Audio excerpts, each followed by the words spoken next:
Assalamualaikum warahmatullahi wabarakatuh. Di sini saya akan menjelaskan mengenai pengenalan jaringan komputer dengan materi dasar-dasar teknik jaringan komputer dan telekomunikasi. Memberi materi dengan saya sendiri, Putri Cempaka dari Sepuh TKJ 1. Di sini ada A, jaringan komputer. Apa sih jaringan komputer itu? Jaringan komputer adalah kumpulan dua atau lebih komputer yang saling terhubung satu sama lain melalui media komunikasi seperti kabel, gelombang radio atau sinyal optik, sehingga dapat saling berbagi informasi, data, dan sumber daya, misalnya printer, internet, file, dan lain-lain. Lanjut, di sini ada topologi internet. Pertama ada ISP.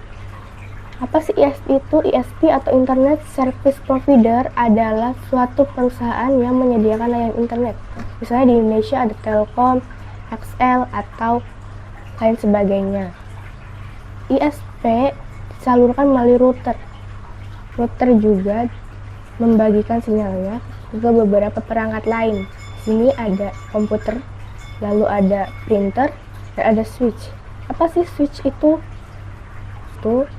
Switch adalah suatu perangkat keras dalam jaringan komputer yang digunakan untuk menghubungkan beberapa perangkat. Jadi misalnya ada switch di salah satu ruangan, lalu ia menghubungkan satu komputer ke komputer lain. Dan switch bisa disebut juga untuk menghemat kabel. Lalu ada yang memakai sinyal seperti handphone dan laptop kita. Di sini ada kabel LAN. Apa sih kabel LAN itu? Kabel LAN atau Local Area Network adalah kabel yang digunakan untuk menghubungkan perangkat-perangkat dalam sebuah jaringan. Jadi, kabel LAN itu menghubungkan salah satu komputer ke komputer lain. Lalu ada bagian-bagian dari kabel LAN. Bagian-bagian dari kabel LAN adalah ada konduktor. Konduktor dalam kabel LAN adalah bagian inti yang berfungsi untuk menghantarkan data, biasanya berupa sinyal listrik. Jadi ini adalah bagian dari konduktor itu. Lalu ada pasangan terpilin atau twisted pair cable. Kabel pasangan terpilin adalah jenis kabel yang terdiri dari satu atau lebih pasangan kabel tembaga yang dipilin bersama.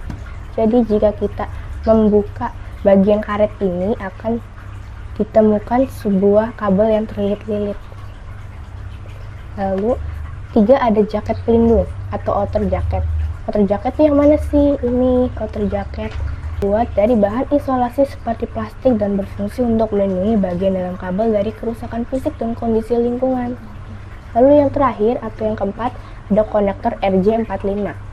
Konektor ini digunakan untuk menghubungkan kabel LAN ke perangkat jaringan seperti komputer, router, atau switch. Dan ini penampakan konektor RJ45. Sekian presentasi dari saya, kurang lebihnya mohon maaf. Wassalamualaikum warahmatullahi wabarakatuh.